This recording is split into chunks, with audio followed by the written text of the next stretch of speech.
नमस्कार साथियों, एक बार पुनः आपका स्वागत है आपके अपने YouTube channel Divya online education में। मैं केडी भारद्वाज। पिछले 2 वीडियोस में हमने बात की थी, हमारा टॉपिक था टेंस, और टेंस के ऊपर हमने 2 वीडियो आपकी पब्लिश कर दी।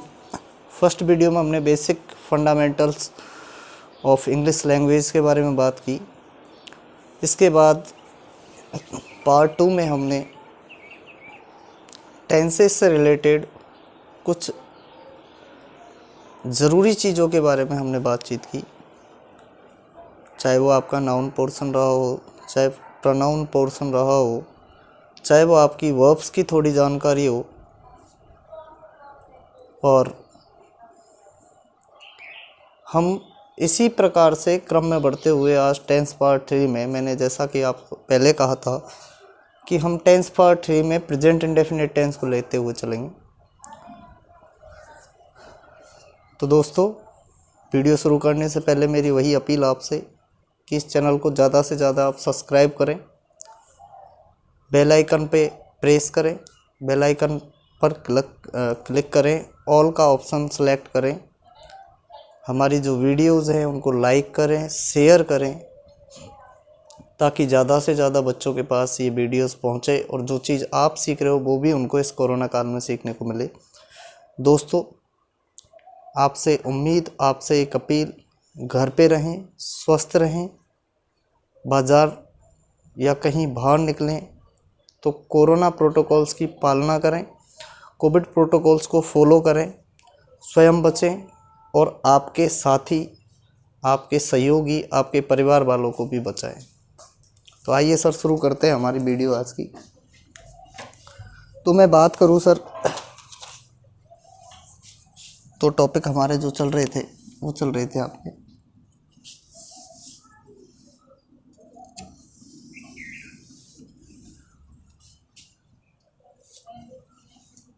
टेंस। और टेंस में मैंने कल जो आपको पढ़ाया था उसके बारे में थोड़ी सी मैं आपसे बातचीत कर लेता हूँ। कल मैंने आपको जो पढ़ाए थे उनमें मैंने लास्ट में जो आपको पढ़ाए थे वो प्रोनाउंस पढ़ाए थे। First person, second person, third person क्या होते हैं, सिंगुलर और प्लूरल क्या होता है, नाउन कहाँ रोल करती है, प्रोनाउन का क्या रोल होता है। तो मैंने बताया था आपको कि जो नाउन है आपकी वो भी एक सब्जेक्ट के रूप में आपके सामने आ सकती है, प्रोनाउन भी आपकी एक सब्जेक्ट के रूप में आपके सामने आ सकता है। तो दोस्तों, मैंने जो फर्स्ट, सेकंड, थर्ड पर्सन के बारे में कल बातचीत की थी, वहाँ मैंने आपको एक शब्द निकाल के दिया था। वो वापस से मैं शब्द यहाँ लिख देता हूँ। वो शब्द जो मैंने निकाल के दिया था दोस्तों, वो शब्द था आपका TPS।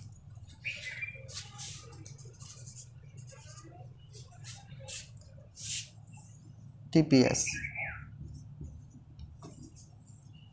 और इस TPS की मैं बात करूं,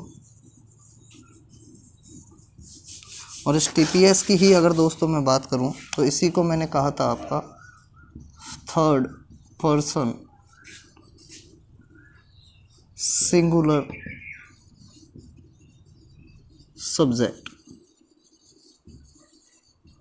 तो दोस्तों, इसी TPS को मैंने कहा था आपका third person singular subject. Ink की बोतल, ink, third person singular subject.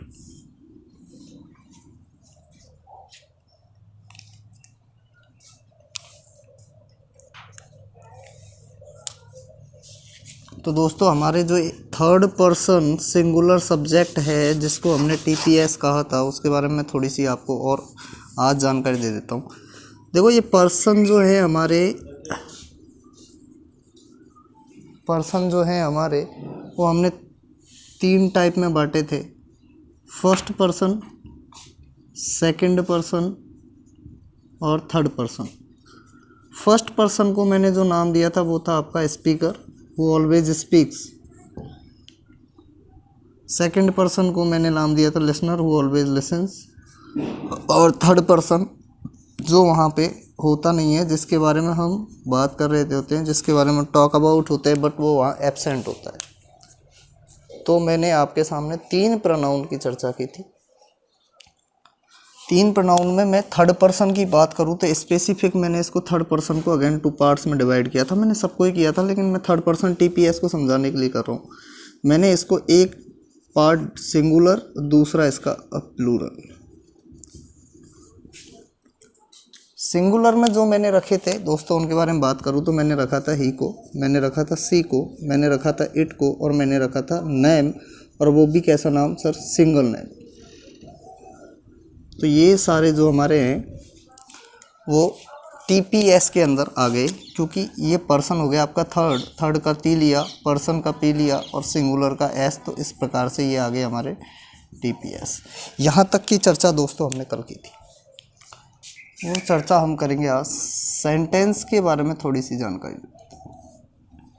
क्या होता है सेंटेंस, तो इस सेंटेंस के बारे में हमको थोड़ी सी जानकारी लेनी है। तो सर सेंटेंस की अगर मैं बात करूँ तो सेंटेंस को हम कहेंगे अ ग्रुप ऑफ वर्ड,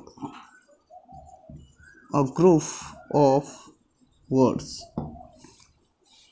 पहली अ ग्रुप ऑफ वर्ड्स यानी कि क्या होना चाहिए, ग्रुप होना चाहिए किसका, वर्ड्स। सेकंड अगर मैं बात करूं तो सर सेंटेंस के बारे में, तो सेकंड बात हम करते हैं कंप्लीट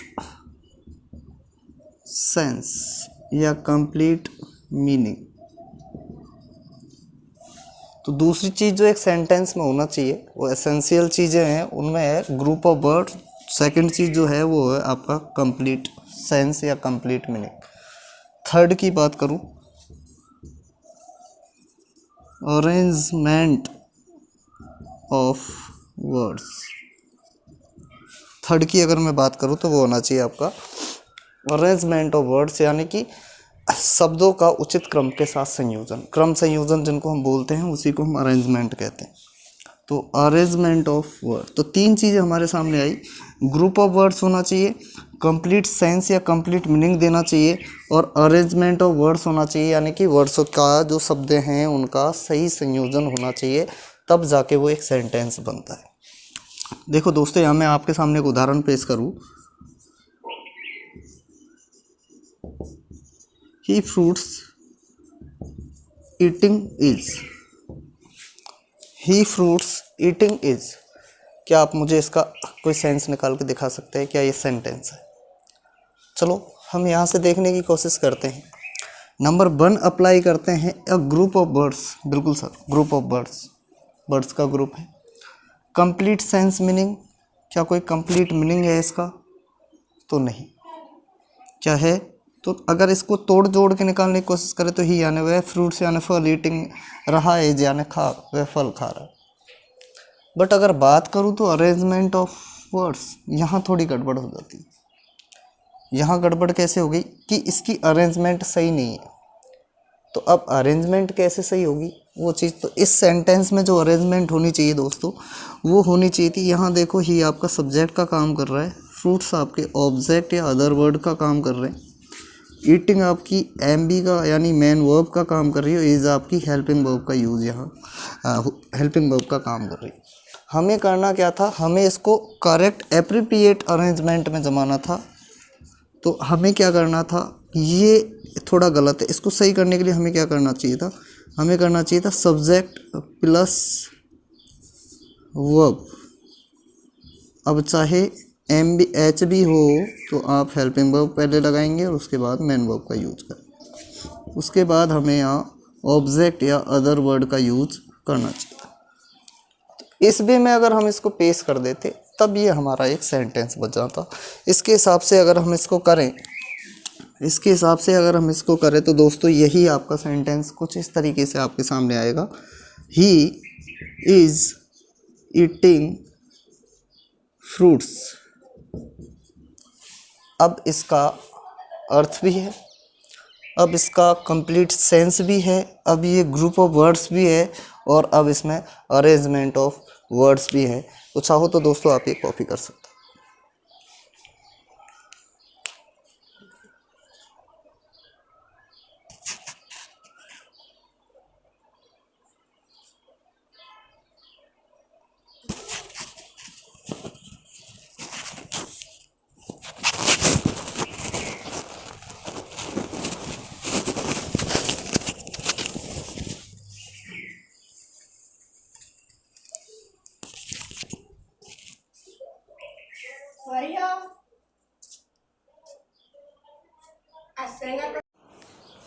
सेंटेंस को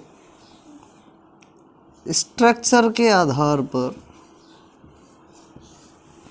या अरेंजमेंट ऑफ वर्ड्स के आधार पर मैं कहूँ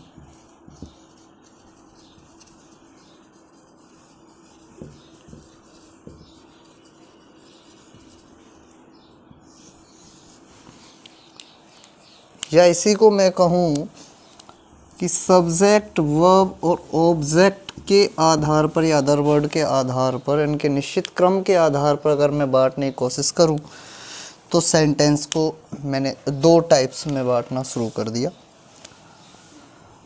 आगे सेंटेंस के कितने भाग होते हैं ये आपका टॉपिक सेंटेंस, उसमें अलग से आप पढ़ेंगे, लेकिन मैं यहाँ केवल टेंसेस के हिसाब से हमें सेंटेंस की जहाँ ज़रूरत पड़ रही है उसकी मैं बात करूँगा। तो सर पहला टाइप अगर मैं बात करूँ तो फर्स्ट टाइप हम पढ़ेंगे सेंटेंस का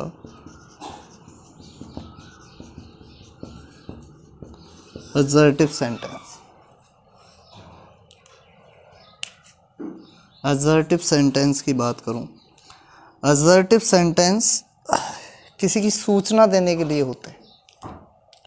सूचना इंफॉर्मेशन देने के लिए, इंफॉर्मेशन दो टाइप से दी जा सकती है, या तो वो होती है आपकी पॉजिटिव या वो होगी आपकी नेगेटिव। तो मैं अगेन इसको डिवाइड करने की कोशिश करूँ तो मैं इसको टू टाइप्स में डिवाइड करता हूँ। फर्स्ट आपका हो गया पॉजिटिव, इसी को दोस्तों आप बोलते हो अफर्मेटिव। सेकंड की मैं बात करूं तो सेकंड वन आपका हो गया नेगेटिव।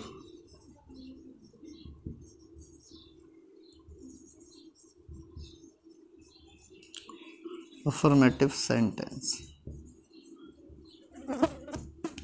नेगेटिव सेंटेंस या पॉजिटिव सेंटेंस। अब मैं इसकी बात करूं सर, इसका स्ट्रक्चर जिस तरीके से होगा वो होगा आपके सामने सब्जेक्ट होगा, सब्जेक्ट हुआ वर्ब होगी, वर्ब के बाद आपके अदर वर्ड। अच्छा, वर्ब को आप डिवाइड कर लो दो टाइप में, HB और MB, और लास्ट में इसको आप ऑब्जेक्ट भी बोल सकते हो या अदर वर्ड बोल सकते हो, लास्ट में आपके फुल स्टॉप। वहीं नेगेटिव की बात करूं तो नेगेटिव में आपके सामने आएगा सब्जेक्ट प्लस HB, यहाँ मैं अलग अलग करके बात कर रहा हूँ, plus not plus MB plus object या अदर वर्ड, और लास्ट में फुल स्टॉप आप ऐड। अफर्मेटिव सेंटेंस और पॉजिटिव सेंटेंस की अगर मैं बात करूँ तो ये जानकारी सकारात्मकता के साथ देते हैं, यस में जानकारी देते हैं, पॉजिटिविटी में जानकारी देते हैं। नेगेटिव सेंटेंस की बात करूँ तो ये आपको इन्फॉर्मेशन जो भी देंगे वो नेगेटिविटी में देंगे। जैसे एक आप यहाँ बात करें, राम इज प्लेइंग क्रिकेट। इसी वाक्य को अगर मैं नेगेटिविटी में लेके जाऊं तो ये बन जाएगा आपका Ram is not playing cricket. तो सर समझने वाली चीज़ ये है कि अगर सेंटेंस को स्ट्रक्चर अरेंजमेंट ऑफ वर्ड्स के आधार पे टेंसेज के लिए, ध्यान रखना भाई, मैं ये जो डिवाइड कर रहा हूँ वो केवल किसके लिए, केवल टेंसेज के लिए। अगर मैं इसको डिवाइड करूँ तो ये डिवाइड होगा आपका टू मेजर टाइप्स में डिवाइड करेंगे, या फिर इसको सब्जेक्ट वर्ब या अदर वर्ड या ऑब्जेक्ट के अरेंजमेंट के आधार पे डिवाइड करने जाए तो भी इसको हम टू टाइप्स मेजर टाइप्स में डिवाइड करेंगे। फर्स्ट आपका असर्टिव है। असर्टिव में आपको केवल जानकारी इन्फॉर्मेशन दी जाती है और उस इन्फॉर्मेशन को टू टाइप्स में आप डिवाइड कर सकते हो। फर्स्ट आपकी होगी पॉजिटिव वे में या अफर्मेटिव वे में, जिसको हम पॉजिटिव या अफर्मेटिव सेंटेंस कहते हैं। तो असर्टिव को टू टाइप में बांटा, फर्स्ट पॉजिटिव या अफर्मेटिव सेंटेंस, जिसमें आपको देखने मिलेगा सब्जेक्ट होगा, उसके बाद वर्ब होगी, फिर उसके बाद अदर वर्ड या ऑब्जेक्ट होगा। तो जो सब्जेक्ट है उसके बाद जो वर्ब है वो चाहे तो आप HB लगाओ, MB लगाओ, कई कई जगह HB एब्सेंट होती है तो वहाँ हम डायरेक्ट MB से काम यानी मेन वर्ब से काम चलाते हैं। तो इसको अब लास्ट में MB के बाद आप इसको ऑब्जेक्ट मानो चाहे अदर वर्ड मानो, लास्ट में क्वेश्चन मार्क होता है। ये आपके सामने पॉजिटिव सेंस देगा, ध्यान रखना, ये आपके सामने देगा, वो पॉजिटिव सेंस देगा, ये आपका पॉजिटिव सेंस देगा। अगली बात करूं मैं नेगेटिव सेंटेंसेस की, तो नेगेटिव सेंटेंसेस जो होते हैं वो आपके सामने वो आपको देंगे नेगेटिव सेंस। ये जो इन्फॉर्मेशन देते हैं वो ना के रूप में देते हैं, यानी मनाही के रूप में नेगेटिव सेंटेंस में। अगर इसकी स्ट्रक्चर की दोस्तों में बात करूँ तो सबसे पहले आप सब्जेक्ट का यूज़ करोगे, उसके बाद एच बी लगाओगे, एच बी के बाद नोट जोड़ोगे, नोट के बाद एम बी लगाओगे, फिर ऑब्जेक्ट या अदर वर्ड जो भी आप मानो, लास्ट में फुल स्टॉप। दोनों के मैंने उदाहरण दिए, राम इज़ प्लेइंग क्रिकेट और Ram is not playing cricket. अब मैं नॉट की एक जनरल सी बात कर लेता हूँ। टेंसेज वाले जो वाक्य होते हैं जिनका हम ट्रांसलेशन करते हैं, वहाँ मेरा जो अनुभव कहता है वो ये कहता है कि नॉट जो है ना वो हमेशा एम बी से पहले आता है, अगर उसमें सब्जेक्ट ऑब्जेक्ट का निश्चित क्रम है तो। अगर उसमें subject, main verb, object, helping verb का निश्चित क्रम है तो नॉट हमेशा एम बी से पहले आएगा। कई लोग बोलते हैं अगर वहाँ पे हैज बीन हो मेन वर्ब तो बीन से पहले आया, अब मेन वर्ब तो यहाँ प्लेइंग हो गई, I has been playing cricket since 1947। तो इसका मतलब अब यहाँ सर नोट कहाँ लगाओगे, क्या यहाँ लगाओगे? नहीं, ये गलत हो जाएगा। ये नोट आप यूज़ करोगे कहाँ? यहाँ। लेकिन ध्यान रखना यहाँ भी ये एम बी का काम कर रही है। आपकी परफेक्ट टेंस को प्रेजेंट करने के लिए वीन यूज की जाती है और ये वी की आपकी थर्ड फॉर्म होती है वीन। तो इसलिए आप ध्यान रखें कि सेंटेंसेज की अगर मैं बात करूं, दोबारा समझा देता हूं, सेंटेंस की मैं बात करूं केवल टेंसेज के लिए, स्ट्रक्चर अरेंजमेंट ऑफ वर्ड्स के आधार पर या सब्जेक्ट पर ऑब्जेक्ट कहाँ कहाँ आएंगे इसके आधार पर, उनके अरेंजमेंट के आधार पे, तो मैंने 2 टाइप्स में डिवाइड करना है इसको। फर्स्ट आपका असर्टिव होगा जो केवल इन्फॉर्मेटिव होता है, आपका सेंटेंस केवल असर्टिव आपको इन्फॉर्मेशन देता है।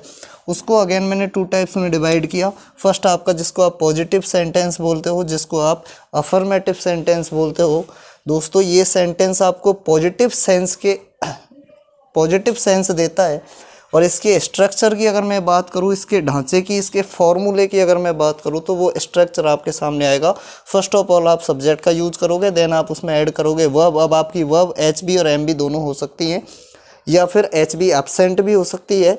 जैसे दोस्तों मैं यहीं एक उदाहरण आपको बताऊं,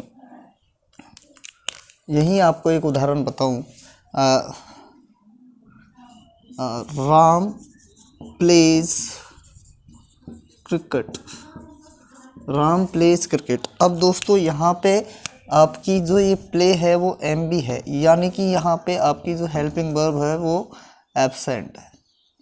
तो एच बी एब्सेंट हो तो ज़रूरी नहीं है आप एच बी ही लगाओ, इसीलिए मैंने वर्ब को यहाँ 2 टाइप्स में डिवाइड करके लिखा है। अगर एच बी है तो आप एच बी का यूज़ करें, अगर एच बी नहीं है तो आप डायरेक्ट एम बी का यूज़ करें। उसके बाद आप अदर वर्ड या ऑब्जेक्ट जो भी आप चाहें वो जोड़ें, हो ज़रूरी नहीं है ऑब्जेक्ट ही आए, कई बार एडवर्ब्स आ जाती है, एडजेक्टिव आ जाते हैं, कोई कनेक्टिव वर्ड आके और कोई सेंटेंस का कोई एलिमेंट आ जाता है, कोई कॉम्प्लीमेंट आ जाता है, तो वो सारी चीज़ें आपके सामने। राम इज़ प्लेइंग क्रिकेट, देख लो आपने यही स्ट्रक्चर फॉलो किया है। सबसे पहले राम यहाँ आपका सब्जेक्ट है, इज़ आपकी हेल्पिंग वर्ब है, प्लेइंग आपकी मेन वर्ब की फॉर्म है, continuous form of the verb, और क्रिकेट की मैं बात करूँ तो इसको आप ऑब्जेक्ट या अदर वर्ड में रख सकते हो। नेगेटिव सेंटेंस में नेगेटिव सेंस मिलता है, सब्जेक्ट प्लस हेल्पिंग वर्ब का आप यूज़ करते हो, उसके बाद आप नॉट का यूज़ करते हो, फिर एम बी का यूज़ करते हो, फिर उसके बाद आप ऑब्जेक्ट या अदर वर्ड का यूज़ करते हो। दोस्तों जहाँ तक मेरा अनुभव काम करता है वो मेरी बात ये कह रहा है, अगर सारे एलिमेंट सेंटेंस के उपस्थित हैं, सारे एलिमेंट सेंटेंस के दिए हुए हैं सेंटेंस में, तो नॉट का यूज़ आप मेन वर्ब से पहले करोगे। जैसे Ram is not playing cricket, यहाँ तक ये मेरी दोस्तों असर्टिव सेंटेंस की बात हुई। आप चाहें तो इसको कॉपी कर सकते हैं।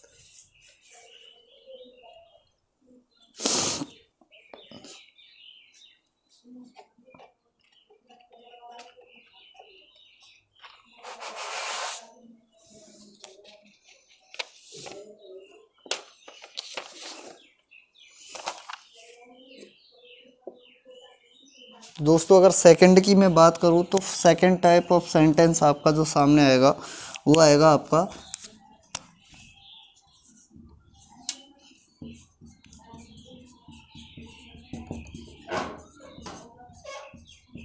Interrogative sentence.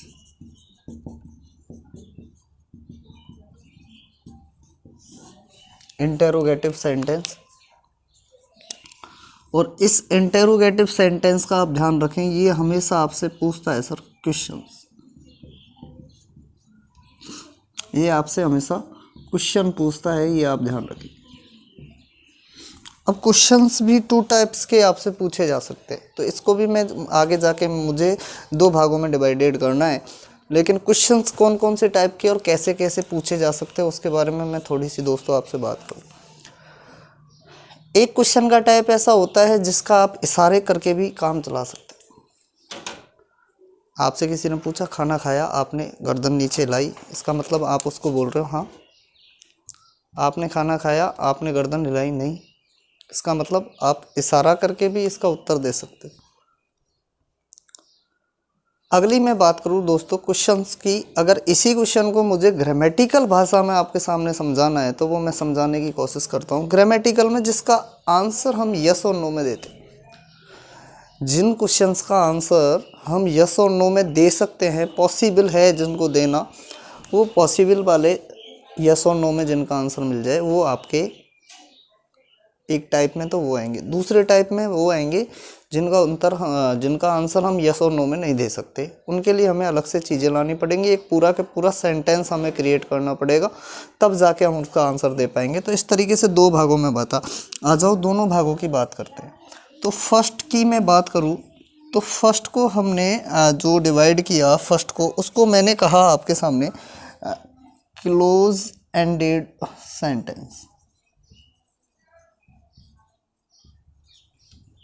मित्रों पुनः ध्यान रखना, मैंने इसको नाम दिया क्लोज एंडेड सेंटेंस, और जो ये क्लोज एंडेड सेंटेंस हैं इनके जो हमें आंसर्स मिलते हैं वो आंसर हमें मिलेंगे 2 ही फॉर्म में, या तो वो होगा यस या वो होगा नो।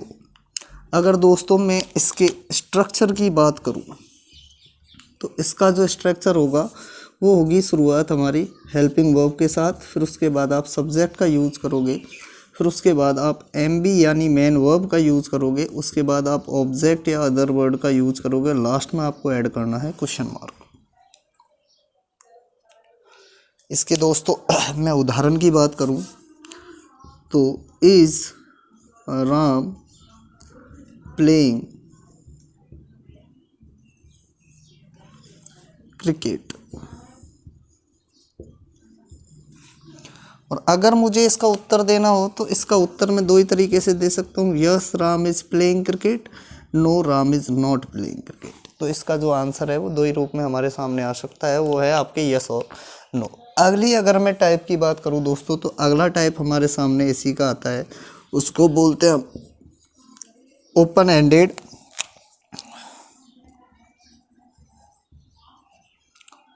एंडेड सेंटेंस या ओपन एंडेड क्वेश्चंस को भी आप बोल सकते हो।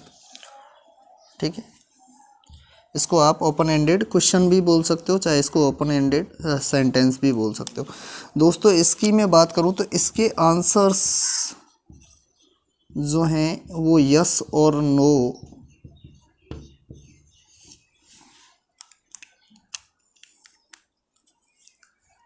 तो प्राय नहीं हो सकते।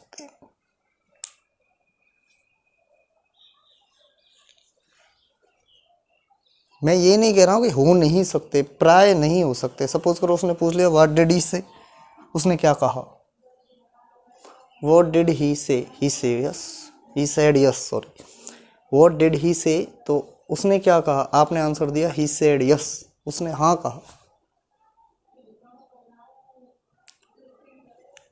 तो कुल मिला के ऐसा नहीं है कि आप यस और नो आंसर नहीं हो सकते, ऐसा नहीं है, यस और नो तो हो सकते हैं, लेकिन इसके जो आंसर्स हैं ना वो आपको एक सेंटेंस के रूप में पेश करने पड़ेंगे, सेंटेंस पूरा क्रिएट करना पड़ेगा, उसके रूप में आपको ये इसके जो आंसर्स हैं वो आपको एक सेंटेंस के रूप में देने पड़ेंगे। तो अगर मैं बात करूँ ओपन एंडेड जो सेंटेंस होते हैं उनकी जो शुरुआत होती है सर वो कैसे होती है, आइए मैं बात करता हूँ। देखो कुछ चीज़ हम जो क्लोज एंडेड सेंटेंस हैं उनकी यहाँ पे कॉपी करेंगे। जैसे कि मैंने एच बी यहीं से कॉपी की क्लोज एंडेड से, उसके बाद मैंने सब्जेक्ट भी यहीं से कॉपी किया, उसके बाद मैंने मेन वर्ब यहीं से कॉपी की, उसके बाद मैंने ऑब्जेक्ट या अदर वर्ड भी यहीं से कॉपी किया, और लास्ट में क्वेश्चन मार्क भी यहीं से कॉपी किया। अब जो चीज़ मुझे ऐड करनी है वो आप करोगे यहाँ क्वेश्चन वर्ड्स, ये चीज़ जो है वो आप यहाँ ऐड करोगे इसमें। ये चीज़ आपको यहाँ क्या करनी है, ऐड। बाकी जो आप ये देख रहे हो ना, ये वाला हिस्सा वो हमने सेम यहाँ से लिया है। तो हमने क्लोज एंडेड सेंटेंस से ही ओपन एंडेड सेंटेंस बनाने में सहायता मिलती है। बस हमें क्या है, क्वेश्चन वर्ड चेंज कर दे। अच्छा, इसी का अगर मैं, ये हमारे सामने क्लोज एंडेड क्वेश्चन सेंटेंस है, अगर इसी का हमें ओपन एंडेड क्वेश्चन सेंटेंस बनाना है तो क्या करना पड़ेगा? तो दोस्तों करना कुछ नहीं है, करना क्या पड़ेगा वो आप चीज़ें समझें। हमें करना ये पड़ेगा, इसका एग्जाम्पल मैं दे दूँ आप। जैसे मुझे एक इसी को आप क्वेश्चन वर्ड को ही WS वर्ड भी कहते हैं ना, ये भी ध्यान रखना, इसी को आप WS वर्ड भी कहते हो। साथ साथ लिखते जाना या समझ में आ जाएगा, बाद में आप कॉपी कर लेना। जैसे व्हाट इज ही या what is Ram playing.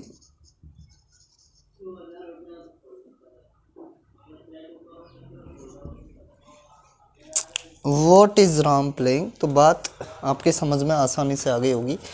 Interrogative sentences जो हैं वो आपके क्या पूछते हैं, क्वेश्चंस पूछते हैं। क्वेश्चंस आपके टू टाइप्स से होते हैं। पहला होता है आपका क्लोज एंडेड, सेकंड वन होता है आपका ओपन एंडेड। क्लोज एंडेड के आपको आंसर यस और नो में आप दे सकते हो, यस में और नो में। और इसका जो स्ट्रक्चर होगा वो होगा आपके सामने, हेल्पिंग वर्ब का आप फर्स्ट ऑफ ऑल यूज़ करोगे, उसके बाद उसमें ऐड करोगे सब्जेक्ट, फिर आप एमबी यानी मेन वर्ब का यूज़ करोगे, उसके बाद ऑब्जेक्ट या अदर वर्ड का आप यूज़ करोगे, लास्ट में आपको क्वेश्चन मार्क का यूज़ करना है। इज राम प्लेइंग क्रिकेट इसका एक उदाहरण है, और इसका जब आप उत्तर देने जाओगे तो आपको यस और नो में उत्तर मिलता है। ओपन एंडेड की दोस्तों मैं बात करूँ तो ओपन एंडेड के जो आंसर है यस और नो, ऐसा नहीं है कि नहीं हो सकते, ट्राई नहीं हो सकते, कोई एक आध ऐसा केस निकल आए जहां आप यस और नो को भी क्लोज एंडेड ओपन एंडेड जो क्वेश्चंस हैं वहाँ के आपको उत्तर मिल सकते हैं। बाकी आपको इसके लिए एक पूरा सेंटेंस क्रिएट करना पड़ता है, एक सेंटेंस के रूप में, डिफरेंट हो सकते हैं, ये भी है।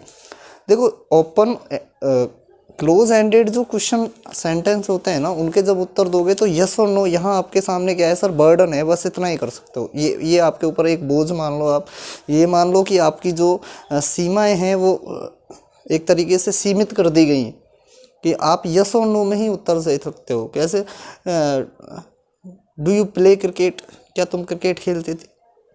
डू यू प्ले क्रिकेट, क्या तुम क्रिकेट खेलते? तो कुल मिला के आप क्रिकेट खेलते हो का क्या दोगे आंसर, या तो यही दोगे या हाँ मैं खेलता हूँ, या ये कहोगे नहीं मैं नहीं खेलता। लेकिन मैं पूछूँ आपसे कि तुम क्या खेलते हो, अब समस्या खड़ी होगी, आपके लोग जो हैं वो अलग अलग उत्तर देने लग जाएंगे। कोई कहेगा मैं क्रिकेट खेलता हूँ, कोई कहेगा सर मैं चेस खेलता हूँ, कोई तो कहेगा सर मैं मोबाइल पे ही खेलता हूँ, पबजी खेलता हूँ, फ्री फायर खेलता हूँ, जो भी है, जो कोई स्पोर्ट्स का नाम बताएगा, कोई गेम्स का नाम बताएगा, है ना। तो चीज़ें अलग अलग आपके सामने आएंगी और पूरे सेंटेंस के लिए। लेकिन यहाँ आपके सामने जो आपकी जो सीमाएं हैं, वहाँ मैं मानूँ आपको यहाँ उत्तर देने में लिमिटेशंस हैं आपके सामने, वहीं आपको फॉलो, लिमिट्स हैं उनको ही आपको फॉलो करना पड़ेगा, यस और नो में आप उत्तर। लेकिन इसके लिए आप चाहें तो अपने दिमाग का प्रयोग करके कोई भी उत्तर दे सकते हैं। तो सर मेरे हिसाब से यहाँ आपके सेंटेंस समझ में आ गई। ये चार टाइप, अगर मैं कहूँ मेजर में 2 टाइप्स में डिवाइड किया मैंने आपके सामने। पहला किया था असर्टिव, उसको 2 टाइप्स में बांटा, अफर्मेटिव पॉजिटिव या फिर नेगेटिव, 2 टाइप हो गए। और इंटेरोगेटिव जो सेकंड वन है उसके वो भी मैंने 2 टाइप्स में बांटा, क्लोज एंडेड सेंटेंस और ओपन एंडेड सेंटेंस में। तो दोस्तों यहाँ तक की बात आपकी समझ में आ गई होगी। आपको मैं 1 मिनट दे रहा हूँ, आप चाहे तो इसका स्क्रीनशॉट ले ले ताकि मैं आगे की बात कर सकूँ। इस वीडियो को आप ज़्यादा से ज़्यादा लाइक करें, शेयर करें, हमारे चैनल दिव्य ऑनलाइन एजुकेशन को सब्सक्राइब करें, बेल आइकन को प्रेस करें। बेल आइकन पर प्रेस करने के बाद ऑल ऑप्शन वाले बटन पे आप क्लिक करें ताकि हमें हमारी जो वीडियोस हैं, न्यू वीडियोस, उनकी नोटिफिकेशंस आपको समय पे मिलती रहे। दोस्तों, आपके सजेशन हमारी इस कक्षा को बेहतर बनाने के लिए बहुत मददगार सिद्ध होंगे। कई मेरे मित्रों के मुझे सजेशंस आए थे, वो मैंने इम्प्लीमेंट करना शुरू कर दिया। मैं ये कहना चाहता हूँ आपसे कि आप कमेंट दो, कमेंट में बताओ कहाँ कोई दिक्कत है, या मैं सही पढ़ा रहा हूँ या आपको लग रहा है नहीं ये कहीं गलत पढ़ा रहे हैं। वो जो चीज़ें हैं वो आप हमारे सामने रखो, ताकि अगर वो आपको लग रहा है ना गलत पढ़ा रहे, कई बच्चे तो बोल गलत पढ़ा रहा है, हमने ऐसे पढ़ा नहीं था, अब वो तो यही चीज़ सोच लिया मैंने नहीं पढ़ा इसका मतलब ये गलत पढ़ा रहा है। मुझे वो कमेंट तो करे एक बार, ताकि मुझे लगे कि इसकी प्रॉब्लम कहाँ है, बच्चे की क्यों समझ में नहीं आ रही, क्यों इसको लग रहा है कि मैं गलत पढ़ा रहा हूँ। तो चीज़ों को आप समझें, मुझसे जुड़े। ऐसी बात नहीं है, मैं आपके जैसा ही हूँ साथियों, आपका भाई हूँ। आपको पढ़ाने के लिए बस ये है कि मुझे एक एजुकेशन, जो करियर था एजुकेशन वाला, उस करियर में लोगों ने क्या किया कि शुरुआत में 1-2 वीडियो बनाई फ्री ऑफ कॉस्ट, उसके बाद लोगों को झांसे देना शुरू कर दिया। हमारे पास यार नॉलेज है ना, तो उसको दो ना दूसरों को, क्या दिक्कत है, उसको बांटने से क्या वो कम थोड़ी हो रही है। ये एक मात्र चीज़ ऐसी है, जितना इसको बांटोगे ना यार उतनी ही बढ़ती चली जाएगी, नई नई चीज़ें आपके सामने आएंगी। बच्चे जो होते हैं सामने, आप बैठे हो, आप भी कोई प्रश्न पूछोगे, मैं उनके उत्तर निकालने की कोशिश करूँगा, उत्तर दूंगा, तो उसमें कहीं ना कहीं आप लोगों से मुझे भी सीखने को नई चीज़ें मिलेंगी, है ना। तो लोग बागों ने ये सोच लिया नहीं यार, अब ऐसे टाइम में कोरोना काल है, क्राइसिस चल रही है बहुत ज़्यादा, देश में हालत, पूरे वर्ल्ड में हालत ख़राब है, और ऐसे टाइम पे बच्चों की भी मुझे पता है समस्याएं हो गई खड़ी, कोचिंग्स नहीं चल रही हैं, स्कूल्स बंद पड़े हैं। तो सर पहली बात तो ये लेवल आप 10वीं क्लास से उठाइए और आप एसएससी तक ले जाइए, चीज़ें ऐसे पढ़ा रहा हूँ। कोई बच्चा ये सोचे मैं 10वीं क्लास में हूँ, ये तो रीट और पटवार और उसके इन्होंने टैग लगा रखे, तो सर ऐसी कोई बात नहीं है। रीट वाला बच्चा जो पढ़ रहा है ना, वो भी वही लेवल से पढ़ता है। रीट जो बच्चा करता है वो 12th करने के बाद में एसटीसी करता है। जो प्री एसटीसी का बच्चा है वो भी 12th से निकला होता है ना। उनके लिए जो क्वालिफ़िकेशन है वो ज़्यादा नहीं है। हाँ, एसएससी की क्वालिफ़िकेशन ज़्यादा है, तो उसके लिए आपकी जो काम की चीज़ें हैं वो आप लिख लो। बाकी ज्ञान के बारे में मैंने पहले ही कहा था कि ज्ञान की कोई सीमा नहीं होती, कोई उम्र नहीं होती, कोई निश्चित योग्यता नहीं होती, जब आप चाहो तब आप ले सकते हो। आगे की कहानी शुरू करते हैं सर। आज हम वापस सारी हमारी जो फंडामेंटल्स थी वो हमने क्लियर कर दी, हमने सारी चीज़ें बता दी आपको। सेंटेंस के बारे में मैंने अभी आपको बता दिया, उससे पहले प्रोनाउन के बारे में मैंने आपके साथ चर्चा की, थर्ड पर्सन सिंगुलर के साथ मैं सिंगुलर के बारे में मैंने आपसे चर्चा की। तो कई चीज़ें ऐसी थी जिनके बारे में मैंने आपसे चर्चा की।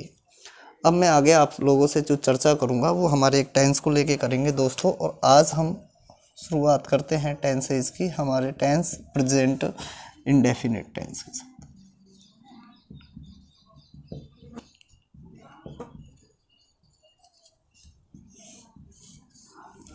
जी बिल्कुल, प्रेजेंट इंडेफिनिट टेंस के साथ दोस्तों हम शुरुआत करते हैं हमारी। अब सर मैं बात करूं प्रेजेंट इंडेफिनिट टेंस के बारे में, तो सबसे पहले तो मुझे ये बताओ कि प्रेजेंट इंडेफिनिट टेंस है क्या।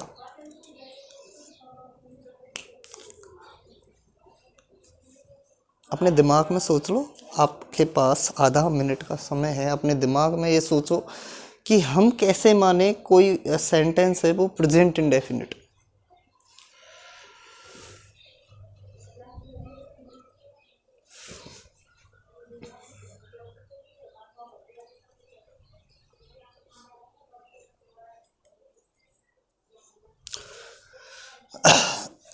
कई दोस्तों ने ये लगाया होगा सर हम इसको ऐसे पहचानते हैं कि हिंदी वाक्यों के अंत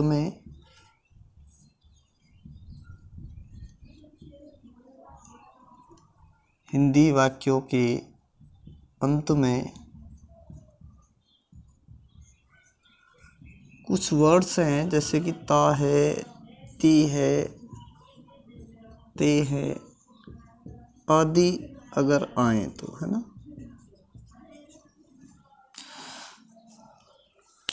आप लोगों ने यही, अधिकतर ने अगर ये सोचा है तो वो गलत नहीं है, बिल्कुल गलत नहीं है। क्यों गलत नहीं है वो मैं बता देता हूँ। वो इसलिए गलत नहीं है क्योंकि उन्होंने अब तक पढ़ा यही था। मैं आपको बता दूं सर, इस तरीके से इंग्लिश नहीं पढ़ी जा सकती।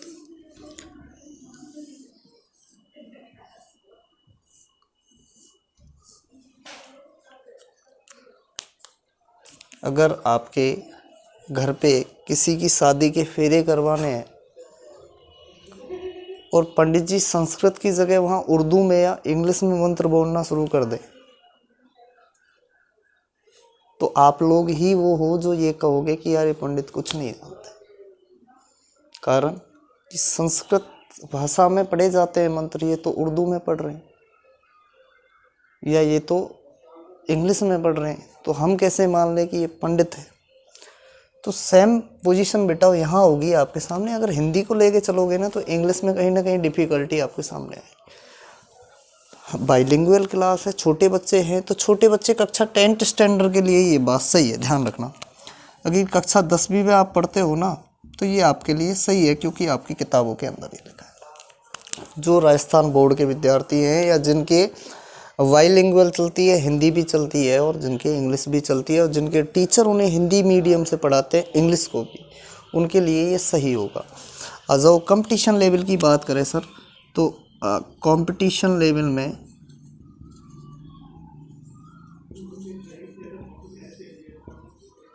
ये चीज़ हमारे लिए गलत सिद्ध हो, ठीक है। इस कंपटीशन लेवल में ये आके हमारे सामने गलत सिद्ध हो जाती है। आ जाओ अब बात करते हैं क्या सर। पहले कुछ इसकी बेसिक इन्फॉर्मेशन के बारे में बात करूँ उससे पहले मैं बता देता हूँ कि एक्चुअलिटी में प्रेजेंट इंडेफिनिट टेंस होता है क्या। मैं एक सेंटेंस के साथ इसको शुरू करना चाहूँगा।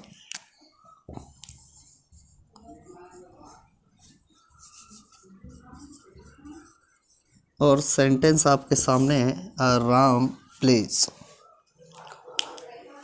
अगला एक सेंटेंस और लिखना चाहूँगा।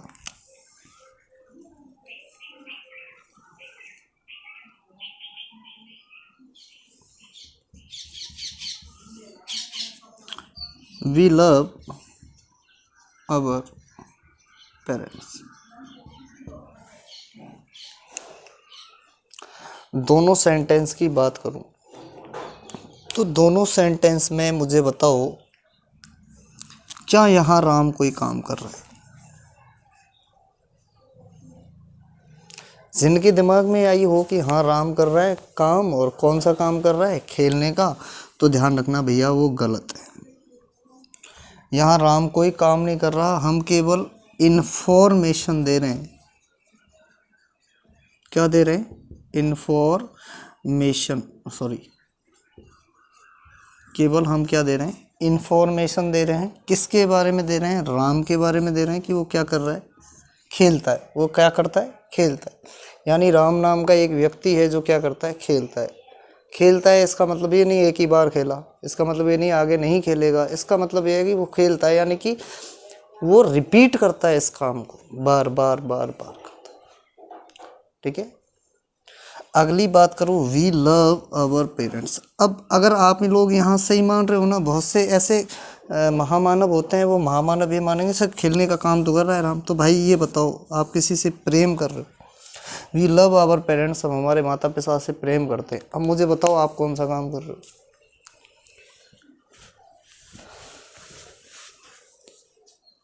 अब बोलोगे हम तो प्रेम कर रहे हैं। तो ये जो वर्क है प्रेम करना, ये आप कर ही नहीं सकते। काम तो वो किया जाता है जिसमें शरीर के अंग आपके एक्टिव होते हैं। यहाँ आप क्या काम कर रहे हो? आप तो कोई काम नहीं कर रहे सर। ये जो चीज़ है ना लव, ये आपके हाथ में है ही नहीं, ये ह्यूमन बीइंग के हाथ की चीज़ नहीं है। ये तो आपके लिए कौन सी है? गॉड गिफ्टेड, भगवान द्वारा दी गई चीज़ है, जिसको केवल आप फील कर सकते हो। आप क्या करोगे?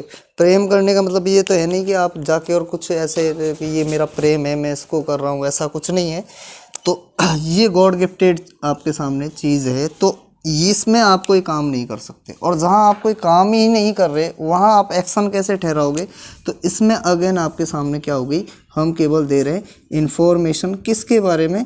हमारे बारे में, कि ये हमारी आदत है, ये हमारा नियम है, ये हमारी फीलिंग है कि कि हम हमारे माता पिता से प्रेम करते हैं, ये केवल एक इन्फॉर्मेशन है। ठीक है, अब हम कब से कर रहे हैं ये हमें भी पता नहीं है। तो सर इन्हीं चीज़ों को थोड़ा आधार बनाते हुए आइए बात करते हैं कि क्या होता है प्रेजेंट इंडेफिनिट। से मैं दो हिस्सों में डिवाइड कर देता हूँ। फर्स्ट जो आपका है वो हो गया ये, और सेकंड जो है वो हो गया आपका इंडेफिनिट। फर्स्ट हो गया आपका प्रेजेंट, सेकंड मैंने कर दिया इंडेफिनिट। अब अगर मैं प्रेजेंट की बात करूं तो ध्यान रखना, प्रेजेंट को मैंने दोस्तों याद करो, जिस time first time second day में मैं क्लास ले रहा था, मैंने टाइम को डिवाइड किया था, और टाइम डिवाइड करते समय मैंने टाइम के बारे में बताया था कि रियलिटी बेसिकली आपके दो टाइप के टाइम होते हैं, लेकिन यूनिवर्सल टाइम की मैं अगर बात करूं तो तीन टाइप के आपके टाइम होते हैं। तीन भागों में मैंने टाइप को डिवाइड किया था, प्रेजेंट, पास्ट और फ्यूचर। तो यहाँ प्रेजेंट आपको जो दिख रहा है तो ये मान लेना ये आपका निश्चित रूप से क्या हो गया, उस नियम के अनुसार टाइम हो गया। अगली बात करता हूँ इंडेफिनिट की। इंडेफिनिट के बारे में भी दोस्तों जब मैंने बात की थी तो मैंने बताया था ये केवल इंफॉर्मेशन देता है, किसकी, एक्शन की। ये एक्शन की क्या है, इंफॉर्मेशन। तो अगर मैं इसकी अब डेफिनेशन तैयार करने की कोशिश करूं तो प्रेजेंट टाइम में एक्शन की इंफॉर्मेशन देने वाला क्रिया का रूप या वर्ब की वह फॉर्म जो प्रेजेंट टाइम में एक्शन की इंफॉर्मेशन दे, वही तो हमारी क्या है, प्रेजेंट इंडेफिनिट है। टेंस क्या है, वर्ब की फॉर्म है, यही पढ़ाया था। टेंस वर्ब की फॉर्म है, जो ऐसी वर्ब की फॉर्म जो एक्शन की इंफॉर्मेशन दे, कौन से टाइम में, present indefinite, sorry present time में, वही तो आपकी प्रेजेंट इंडेफिनिट टेंस कहलाती है। आ जाओ इसके कुछ बेसिक फंडास की बात अगर मैं करूँ तो बेसिक में आप समझना है इन चीज़ों को। बेसिक्स की अगर मैं बात करूँ तो ध्यान रखना दोस्तों, इसके जो अफर्मेटिव सेंटेंस, सॉरी इसको ऐसे देखो, HB की बात करूँ, हेल्पिंग वर्ब, तो हेल्पिंग वर्ब को आप देखना अफर्मेटिव सेंटेंस में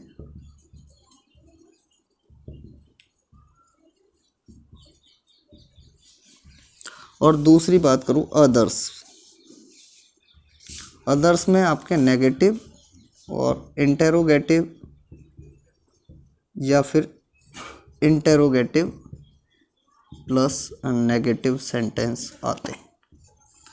ठीक है, अफर्मेटिव सेंटेंस की अगर दोस्तों मैं बात करूं तो यहाँ आपके हेल्पिंग वर्ब नहीं होती, और अदर्स की अगर मैं बात करूं तो यहाँ आपके हेल्पिंग वर्ब होती है, और टू टाइप्स होती है। फर्स्ट होती है आपके सामने डज, और सेकंड वन होगी आपके सामने डू।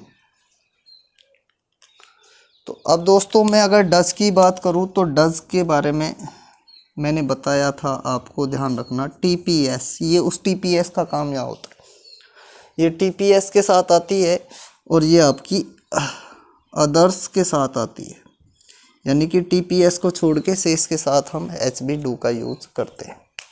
आ जाओ विस्तार से देखें, अगर मैं ऐसे इसको थोड़ा और जानकारी आपको दूं तो आप डज का यूज करोगे, वो करोगे ही, सी, इट और सिंगल नेम के साथ, या सिंगल नाउन के साथ, सिंगुलर नाउन के साथ। अगर डू की बात करूँ तो आप इसका यूज़ करोगे I, we, you, they and plural name के साथ।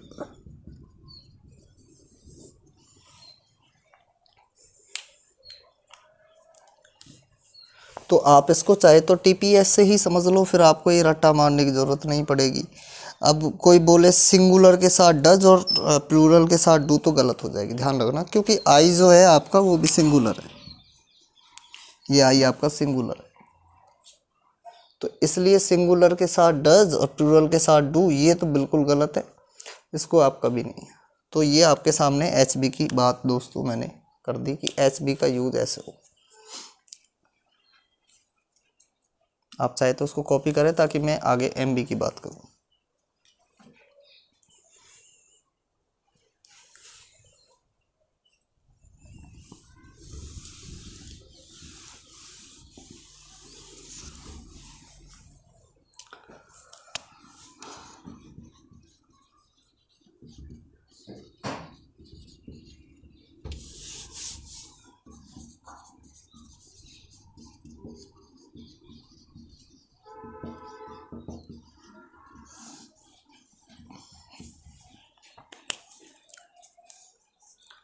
दोस्तों अगर मैं बात करूं यहीं पे आपके MB की, तो MB का आपको करना क्या है वो आप समझो।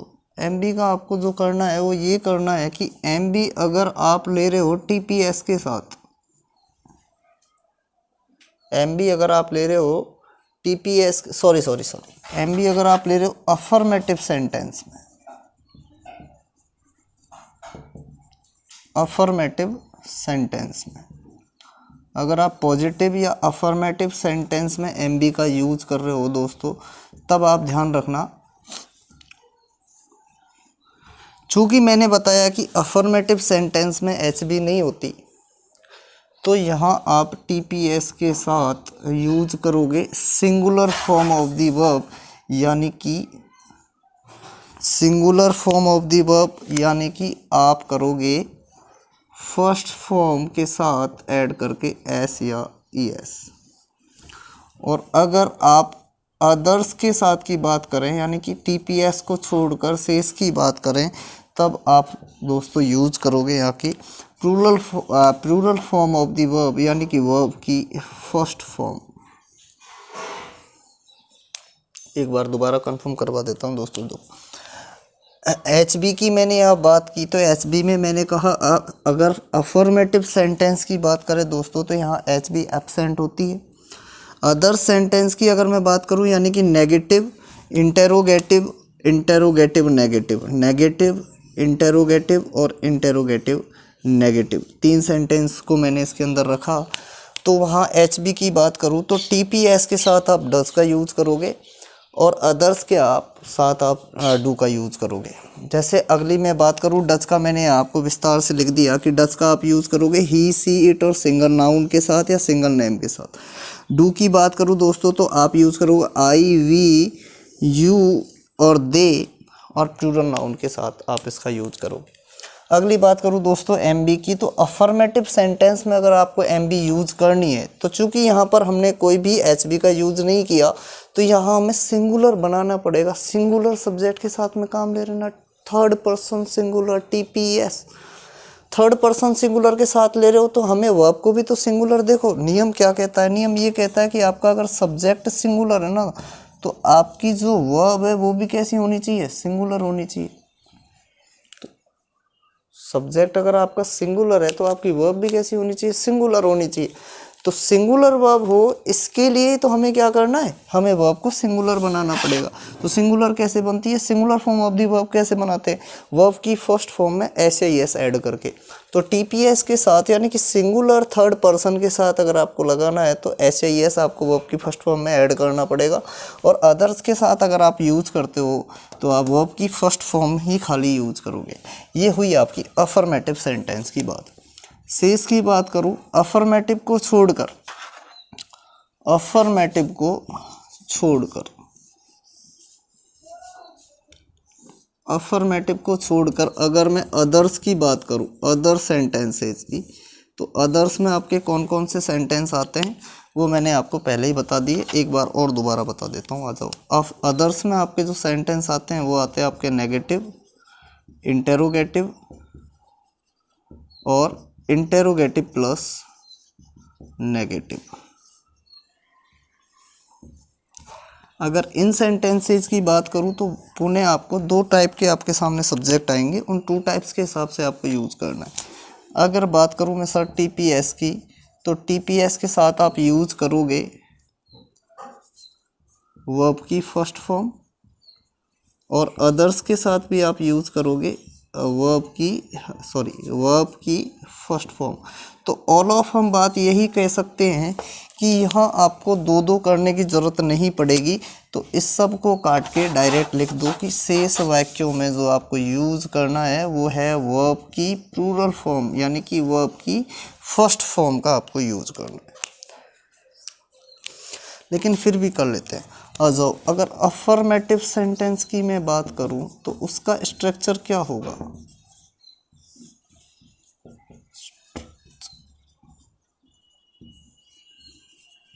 स्ट्रक्चर्स, और उसमें मैं पहली बात कर रहा हूं आपके सामने अफर्मेटिव सेंटेंस की।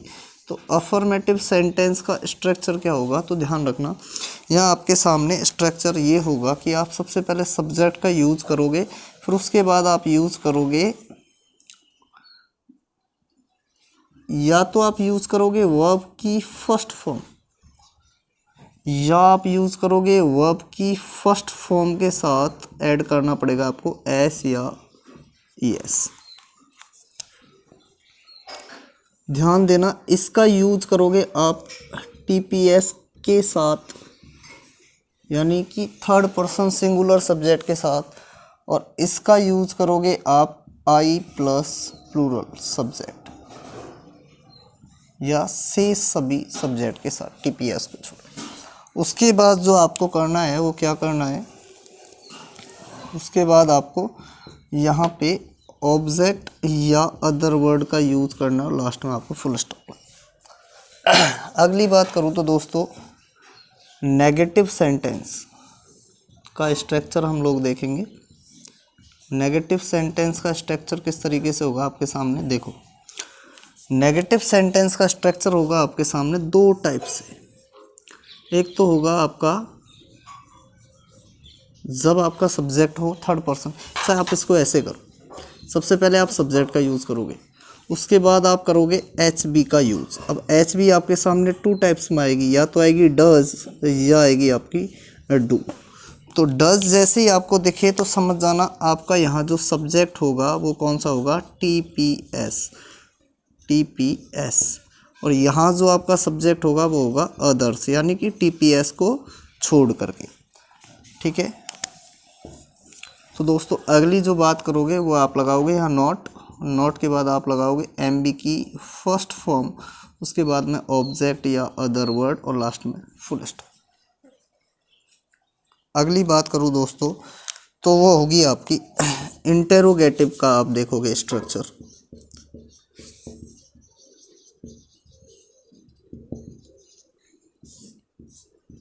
इंटेरोगेटिव सेंटेंस का आप स्ट्रक्चर देखोगे तो वहाँ आपको इंटेरोगेटिव सेंटेंस आपके टू टाइप्स के होते हैं। पहला होगा आपका क्लोज एंडेड, दूसरा होगा आपका ओपन एंडेड। तो सबसे पहले मैं बात करूँगा आपके सामने दोस्तों क्लोज एंडेड की। Number first close ended. Close ended में आपकी शुरुआत होगी हेल्पिंग वर्ब से, या तो आप डू लगाओगे या आप लगाओगे डज। अब ध्यान रखना मैं पहले ही सिखा चुका हूँ, डज आपका होता है टीपीएस के साथ, और सेस के साथ आप लगाते हो, किसका यूज़ करते हो, अदर्स के साथ डू का यूज़ करते हो, और टीपीएस के साथ तो टीपीएस को छोड़ के सेस सभी के साथ डू का यूज़ करोगे। उसके आगे की बात करूँ तो दोस्तों जैसे आपने एसबी का यूज़ कर दिया, आपको यूज़ करना पड़ेगा सब्जेक्ट का, और उसके बाद आप यूज़ करोगे मेन वर्ब की फर्स्ट फॉर्म, उसके बाद आप ऑब्जेक्ट या अदर वर्ड का यूज़ करते हुए लास्ट में क्वेश्चन मार्क।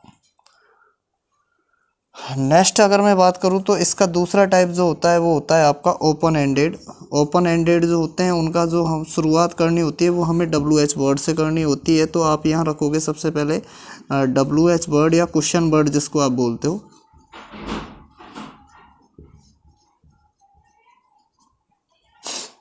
और इसके बाद आपको वही स्ट्रक्चर ऊपर वाला फॉलो करते हुए आना है, यानी कि हेल्पिंग वर्ब या तो डू या डज आप यूज़ करो। फिर उसके बाद आपको वही सब्जेक्ट लेना है, फिर एमबी की आपको फर्स्ट फॉर्म का यूज़ करना है, फिर उसके बाद आप ऑब्जेक्ट या अदर वर्ड का यूज़ करते हुए लास्ट में क्वेश्चन मार्क। तो इस तरीके से मैंने आपके सामने तीन टाइप के सेंटेंसेस की यहाँ आपको बता दी। अफर्मेटिव और नेगेटिव की बात करूँ तो सबसे पहले आप सब्जेक्ट का यूज़ करोगे प्रेजेंट इंडेफिनेट में, सब्जेक्ट उसके बाद वर्ब की या तो फर्स्ट फॉर्म या वर्ब की फर्स्ट फॉर्म में एस या ईएस का आप यूज़ करोगे, यानी कि singular form of the verb का यूज़ करोगे। टीपीएस यानी थर्ड पर्सन सिंगुलर सब्जेक्ट के साथ, और सेस यानी कि आई प्लस प्लूरल सब्जेक्ट के साथ आप वर्ब की फर्स्ट फॉर्म का यूज़ करोगे। उसके बाद आप ऑब्जेक्ट या अदर वर्ड ऐड करोगे, लास्ट में फुल स्टॉप लगाओगे। यहाँ आपका एक अफर्मेटिव सेंटेंस आपके सामने क्रिएट हो जाता है। आइए दोस्तों इसके मैं एक उदाहरण की बात करता हूँ। जैसे मैं इसका उदाहरण देने की आपके सामने कोशिश करूँ तो देखिए, सबसे पहले हमें सब्जेक्ट लेना है, तो मैंने ले लिया राधा। उसके बाद राधा को मैंने देखा तो राधा एक पर्सन का नेम है, यानी कि पर्सन, और उसमें भी राधा सिंगल, यानी अकेली है, तो ये मानना कंफर्म हो गया कि एक पर्सन का नेम है सिंगल यानी थर्ड पर्सन सिंगुलर सब्जेक्ट है। तो इसके हिसाब से मैं वर्ब की फर्स्ट फॉर्म में एस जोड़ूंगा। तो मैंने जोड़ा Radha dances very well. Radha dances very well. अगली दोस्तों नेगेटिव की बात करूँ तो यहाँ आप सबसे पहले सब्जेक्ट का यूज़ करोगे, उसके बाद एस बी डज या डू में से आप यूज़ करोगे। अगर डज यूज़ करनी है तो वो होगी आपकी सिंगुलर यानी टीपीएस सब्जेक्ट के साथ, और शेष अन्य सभी सब्जेक्ट के साथ आप यूज़ करोगे डू का। उसके बाद आप नॉट ऐड करोगे एमबी से तुरंत पहले, और उसके बाद एमबी की फर्स्ट फॉर्म प्लस ऑब्जेक्ट या अदर वर्ड के साथ लास्ट में फुल स्टॉप लगाओगे, और यहाँ आपका तैयार हो जाएगा नेगेटिव सेंटेंस। अगर इसी सेंटेंस को दोस्तों मैं नेगेटिव में बदलने की कोशिश करूँ तो मुझे क्या करना पड़ेगा? कुछ नहीं करना पड़ेगा। जहाँ राधा है वहाँ राधा रहेगी, यानी कि सब्जेक्ट की जगह आपने सब्जेक्ट रखा। अब राधा को आपको देखना है कि राधा सिंगल है और थर्ड पर्सन है, तो राधा सिंगुलर है, थर्ड पर्सन है, यानी कि ये थर्ड पर्सन सिंगुलर सब्जेक्ट है। तो उसके साथ हमें यूज़ करना है डज हेल्पिंग वर्ब का, और हमें जोड़ना है नॉट, और एमबी की फर्स्ट फॉर्म लगानी है टू डांस। अब देखो यहाँ से ऐसे एस क्यों हटाया? क्योंकि हमने यहाँ जोड़ दिया। अगर मैं देखो यहाँ हमने सिंगुलर कर दिया, फिर वापस हम यहाँ सिंगुलर करते, तो दोस्तों सिंगुलर ज़्यादा हो जाते हैं ना, तो ध्यान रखना ये कुछ चीज़ें ऐसी होती हैं जिनको सुपरफ्लुअस कहा जाता है। सुपरफ्लुअस का मतलब है ज़रूरत है ही नहीं लेकिन हम ज़बरदस्ती उसमें वो चीज़ ऐड कर रहे हैं। तो हमें सुपरफ्लुअस काम नहीं करने, हमें उस हिसाब से काम करने कि हमें हमारा काम हो जाए और आसानी से हो जाए। अब अगली मैं दोस्तों बात करूँ तो राजा डज नॉट डांस, यहाँ आपका वेरी वेल इसमें जैसे ही आप ऐड करोगे तो ये आपका जो सेंटेंस है वो आपका तैयार हो जाएगा, वेरी वेल। तो इस तरीके से आप नेगेटिव सेंटेंस आपका तैयार हो गया।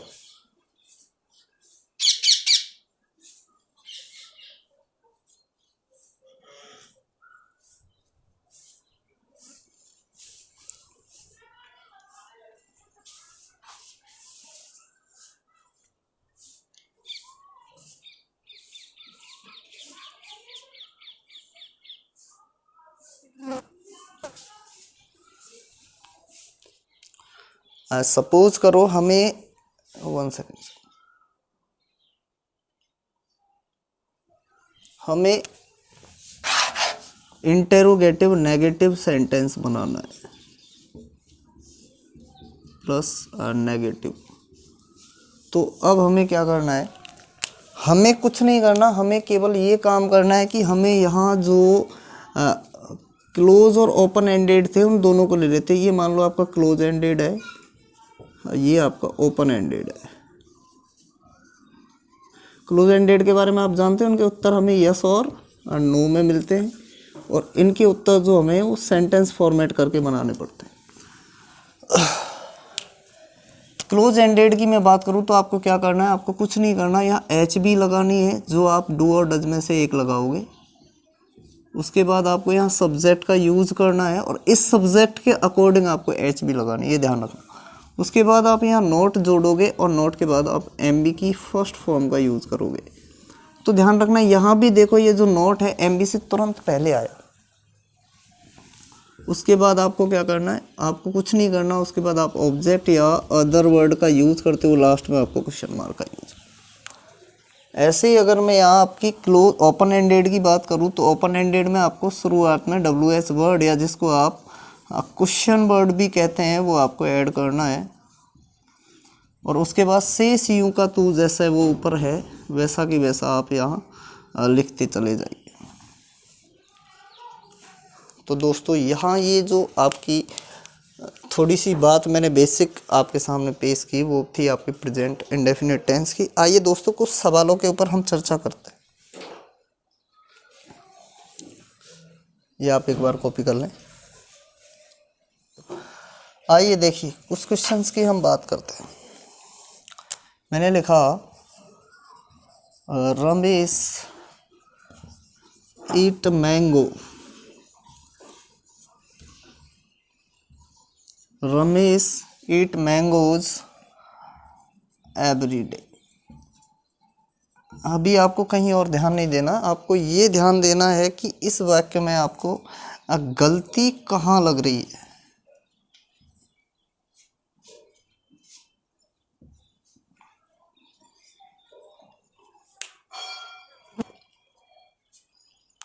टाइम वाले पोर्शन पे आप नहीं जाएं, आपको टाइम वाले पोर्शन पे आपको गलती देखो यहाँ लग रही है, मुझे तो लग रही है, बिल्कुल लग रही है, यहाँ लग रही है। ये रमेश आपका थर्ड पर्सन सिंगुलर है, लेकिन आपने ये कैसा है आपका singular subject, third person singular subject, लेकिन यहाँ जो आप वर्ब का यूज कर रहे हो वो तो आपकी कैसी है प्लूरल, वो आपकी कैसी है प्लूरल। तो ये तो गलत हुई ना। तो इसका मतलब यहाँ क्या आएगा, यहाँ आएगा आपका ईट्स, तब ये ऑटोमेटिक आपकी क्या हो गई, सही हो गई। अगली बात करें दोस्तों, मैंने लिखा the sun rise in the east. तो दोस्तों देखो यहाँ पे भी ये गलती जो हुई है वो ये, मुझे मेनली अभी टारगेट करवाना है, वो करवाना है कि आप सब्जेक्ट को देख के आपकी वर्ब को पहचान सको कि क्या हमने वर्ब और सब्जेक्ट के एग्रीमेंट को समझा, क्या हमने समझा कि सब्जेक्ट अगर हमारा सिंगुलर है तो वर्ब का यूज़ हमें सिंगुलर करना है। देखिए द सन की अगर बात करूँ तो ये जो सूर्य है वो आपका अकेला ही है, यानी कि थर्ड पर्सन सिंगुलर है, लेकिन यहाँ वर्ब आप जो यूज़ कर रहे हो वो आप कैसी यूज़ कर रहे हो, प्लूरल वर्ब यूज़ कर रहे हो। तो प्लूरल वर्ब यूज़ कर रहे हो तो ये तो गलत है ना। ये क्या होना चाहिए, ये होना चाहिए आपका राइजेज अकॉर्डिंग टू द सन। तो बस दोस्तों इन्हीं चीज़ों का आपको, छोटी मोटी चीज़ों का ध्यान रखना है, फिर आपके कोई दिक्कत नहीं आएगी। तो बच्चों सोल्व करना है वो क्वेश्चन ये है आपके सामने, मैंने लिखा डज ही स्मोक्स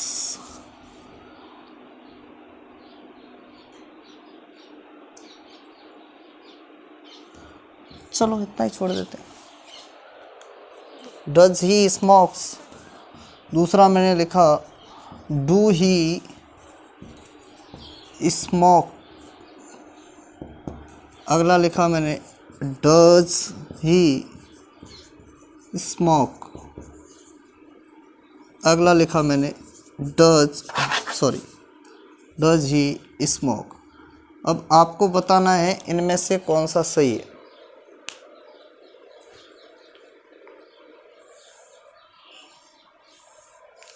ज़्यादातर लोग पता ही नहीं है,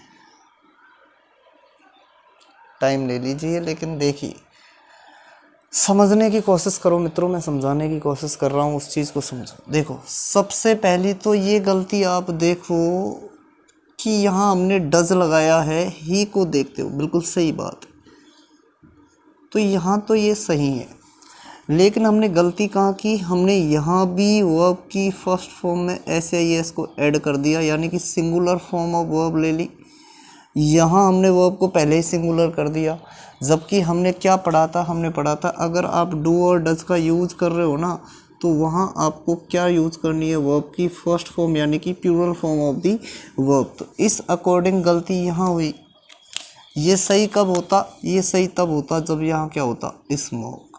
अब इसी को देखते हुए आप कहोगे कि नहीं फिर तो थर्ड जो है वो आपका सही है, थर्ड जो है वो आपका सही है। नहीं बच्चों ये भी सही नहीं है, कारण क्या है, देखो ही के हिसाब से डज लगाया ये सही है, स्मोक फर्स्ट फॉर्म यानी प्लूरल फॉर्म का यूज किया ये भी सही है, सिंगुलर प्लस प्लूरल कोई दिक्कत नहीं।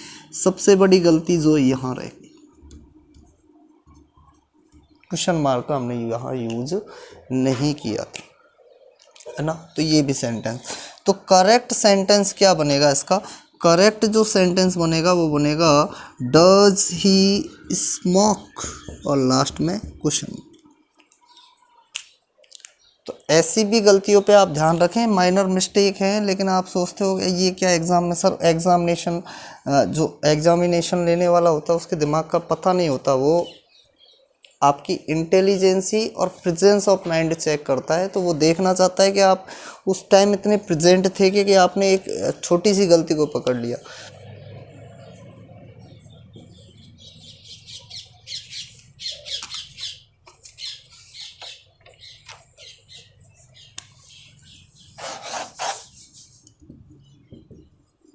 यहाँ से लिखना शुरू।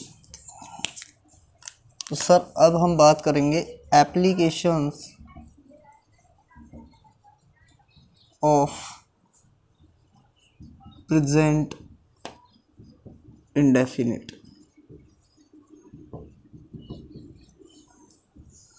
Application of present indefinite. यार ये तो थोड़ा ऊंचा चला।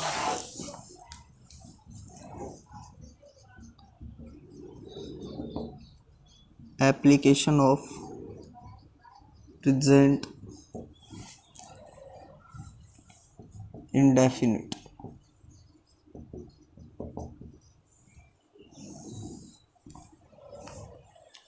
Application of present indefinite. जी बिल्कुल दोस्तों, आज हम थोड़ी चर्चा इसके ऊपर करते हैं। देखो कहाँ कहाँ यूज किया जाता है प्रेजेंट इंडेफिनिट। पहले तो मैं आपको बता दूं, ये सर ऐसी चीज़ों में यूज होता है क्योंकि इसका नाम ही है खुद का इंडेफिनिट, इन प्लस डेफिनिट। ये ऐसी चीज़ों में यूज होता है जिनका हम टाइम निश्चित नहीं कर सकते, जो टाइमलेस कॉन्सेप्ट्स होते हैं उनमें हम इनका यूज़ करते हैं। जैसे कौन कौन सी ऐसी चीज़ें हैं जो टाइमलेस होती हैं, जिन पे टाइम का कोई इफेक्ट नहीं पड़ता। आ जाओ सर बात करते हैं एक एक।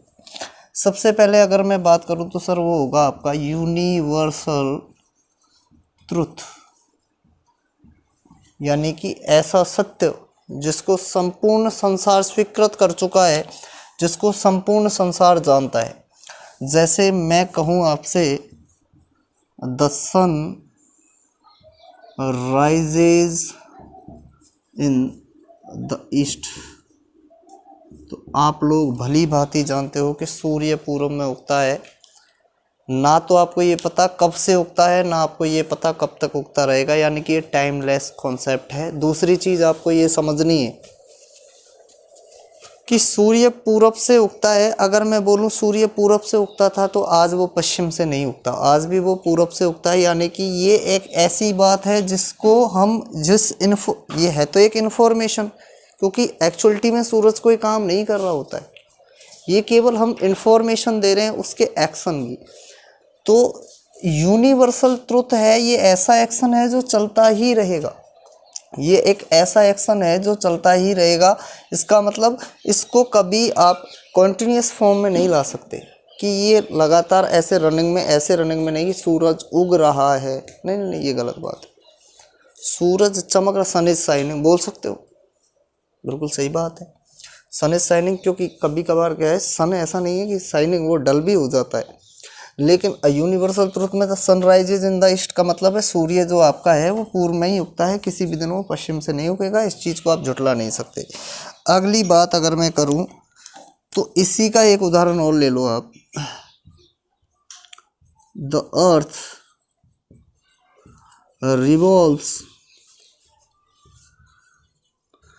The earth revolves around the sun. जो पृथ्वी है वो सूर्य के चारों ओर क्या लगाती है, चक्कर लगाती है। बिल्कुल सही बात है, किसी भी दिन वो बंद नहीं होती, 24 घंटे अपने चक्कर को करती रहती है। 365 दिन में जाके वो उसका चक्कर पूरा होता है। तो सर यूनिवर्सल ट्रुथ वाले जो वाक्य हैं, अब आप इसको पता नहीं लगा सकते कब से पृथ्वी चक्कर लगा रही। इसके बाद मैं बात करूं तो यहाँ आपके सामने आएंगे प्रिंसिपल्स।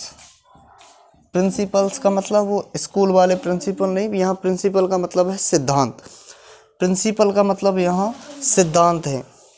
तो जैसे सिद्धांत कौन से होंगे जिनको हम साइंटिफिक फैक्ट भी मान सकते हैं, जिनको हम साइंटिफिक फैक्ट भी मान सकते हैं। जैसे the water freezes at 0 degree centigrade.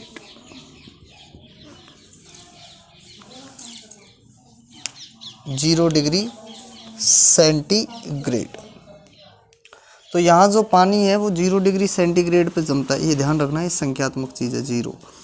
तो 0 डिग्री सेंटीग्रेड पे क्या हो जाता है, बर्फ़ की तरह बन जाता है, यानी जम जाता है। अब इस चीज़ के बारे में हम इसको कभी झुटला नहीं सकते कि 0 डिग्री हम लगा दें और फिर वो पानी बर्फ़ में नहीं बदले। इसका मतलब ये भी आपके जो प्रिंसिपल्स हैं आप उनको बदल नहीं सकते। आप कहें नहीं मेरे घर पे तो पानी 5 डिग्री, 10 डिग्री, 8 डिग्री या 25 डिग्री पे जमता है, अब नहीं मेरे घर तो 100 डिग्री सेल्सियस पे जाके पानी जमता है, तो ये संभावना नहीं हो सकती। ये सबके लिए समान लागू होते हैं कि पानी जो है वो 0 डिग्री सेंटीग्रेड में बर्फ़ में बदल जाता है और 100 डिग्री सेंटीग्रेड पे पानी उबलकर भाप के रूप में बदलना शुरू हो जाता है। अगली बात करूँ इसी में मैं अगर जोड़ने की कोशिश करूँ तो आपके यूनिवर्सल ट्रुथ हो गए, आपके प्रिंसिपल्स हो गए। इसी के बाद अगर मैं बात करूँ तो आपकी परमानेंट जो स्टेट होती हैं जिनको आप कभी बदल नहीं सकते, यानी परमानेंट जो आपकी स्टेट होंगी वो आपकी इसके अंदर आती है। जैसे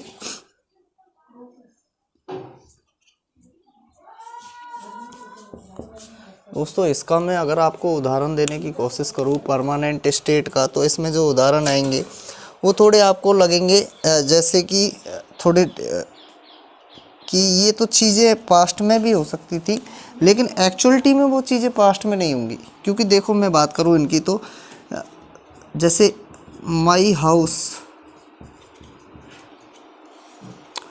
faces east, faces the east. अब यहाँ दोस्तों हम जब घर की बात कर रहे हैं तो कई बच्चे ये भी कह सकते हैं कि सर ये तो पास्ट में भी हो सकता है। बिल्कुल हो सकता है सर, लेकिन हमें यहाँ एडिशनल इन्फॉर्मेशन अगर देने पड़े तब जाके हम इसको पास्ट में, यानी कि हमें कोई ऐसी एडिशनल इन्फॉर्मेशन देनी पड़ेगी जो किसके बारे में बताएगी, हमें पास्ट टाइम के बारे में। When I was in London my house faced east. जब मैं लंदन में था तब मेरा मकान जो था, उसका जो घर था, उसका जो मुख था वो किसकी तरफ था, पूरब की तरफ था, है ना। तो ये चीज़ पास्ट में भी आप इसको चाहो तो डिसाइड कर सकते हो, लेकिन अगर वहाँ पास्ट की आपको एडिशनल इन्फॉर्मेशन दे रखी हो तो।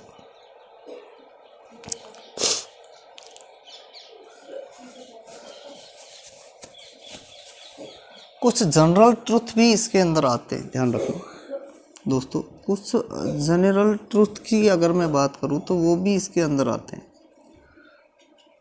जनरल ट्रुथ जैसे कि जो आप चीज़ जानते हो आराम से, जैसे कि मैंने कहा Honey sweet, honey is sweet, तो शहद मीठा है। अब हमारे तो मीठा ही होता है, पता नहीं आपके होता हो कड़वा। तो कुल मिला के समझ में आई बात कि हनी स्वीट ये एक जनरल ट्रुथ है जिसको हर कोई जानता है, जिसको हर कोई जानता है। जैसे मैं कहूँ 2 and 2, सॉरी आपको देख नहीं रहा है, एक बार ये कॉपी कर लो। जैसे मैं यहाँ लिख दूँ 2 and 2 मेक 4, 2 और 2 मिलके क्या बनाते हैं, 4 बनाते हैं। तो ये भी तो एक जनरल सी बात है और ये भी एक यूनिवर्सल ट्रुथ है, ये एक प्रिंसिपल भी है, ये एक परमानेंट स्टेट भी है। परमानेंट स्टेट कैसे, 2 और 2 4 ही बनाएंगे, 5 नहीं बना सकते। तो कुल मिला के समझ में बात ये आती, ये सब जो हैं ये वो ऐसी इन्फॉर्मेशन है। अब आप इनका सबका मैं आपको एक तरीके से कंक्लूजन बता देता हूँ। ये जिन चीज़ों के बारे में मैं बात कर रहा हूँ ये सारी चीज़ें वो हैं जिनका टाइमलेस कंसेप्ट होता है, जिनका क्या होता है, टाइमलेस कंसेप्ट। इनके ऊपर टाइम का कोई प्रभाव नहीं पड़ता, तो वो सारी चीज़ें हमारी आप यूज़ करोगे प्रेजेंट इंडेफिनिट टेंस में। अच्छा सर, अब यहाँ जो गलतियाँ कहाँ होंगी, कैसे होंगी, उनके बारे में थोड़ी सी बात करूँ। जैसे 2 and 2 मेक की जगह हम मेक्स कर देता तो ये गलती हो जाती है ना।